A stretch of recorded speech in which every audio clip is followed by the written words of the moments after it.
Hey, we're Saints. Father Chris here. Welcome to our Crucifixional live stream.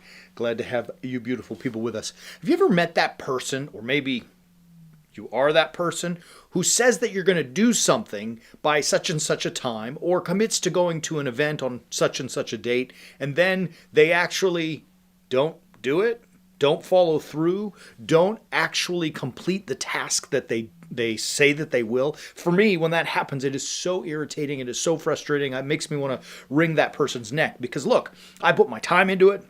I went to meet you. I was anticipating something, this, that, or the other. And I feel kind of like disappointed by that person. And conversely, if I'm ever that person, I feel miserable if I don't honor my commitment and say and do the things that I say that I'm going to do. I mean, because look, my life is crazy and it's running all over the place. It's busy. And if I ask a person to meet me or do something and I don't, I mean, it's not fair to them, right? And I may never get them back on the calendar for months at a time. So when we say things and do things, we have to be men and women of our word. Yesterday, we talked about being men and women of action. Not just hearers, but doers of the word. Today, we're talking about being men and women of honor. And we honor the words that we speak. So that when we say something, when we give a yes, it's a yes. And when we give a no, it's a no. You're probably already hearing tickling in your mind if you're a student of Scripture. From that same epistle of James, at the end, in chapter 5, he says, listen, I love it. But above all, my brethren, do not swear either by heaven or earth or with any other oath. He's like, don't get yourself committed into something, right? Like, because anything could happen. But let your yes be yes and your no be no, that you may not fall under condemnation, right? Like, he's telling you, like, God is taking the word that you give seriously.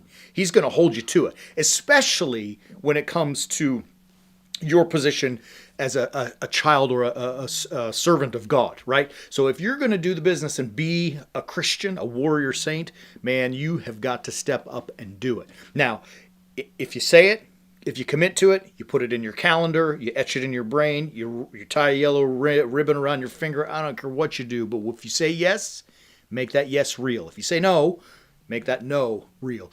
Whatever it may be that you speak, be men and women of honor, honoring your word. Because, and here's the thing, people often say to me, yeah, but you don't know the real me. No, there's no real you. Like, as if I could crawl inside your brain and learn and discover the thought processes in your head. The real you is what you give me, right? And if what you give me is a yes that becomes a no or vice versa, then I know who you are. But if you can say yes and honor that, keeping your commitments, being a person with follow through, then you become a person who keeps their commitments, who has follow through. You become someone that we might call a warrior saint. To do that is, especially in the chaos of the world in which we live, it's not always easy to do that. But we are here to help you. We've got two options.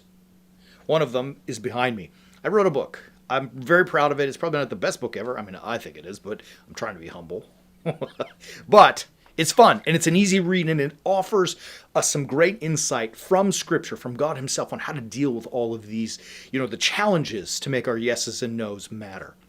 The second option is that you can really become a warrior saint when you visit warriorsaints.org and subscribe to the Way of the Warrior Saint. Watch the videos, change your life. Love you, beautiful people. We will be back tomorrow to wrap up the week, and as always, keep walking on the way of the Warrior Saint.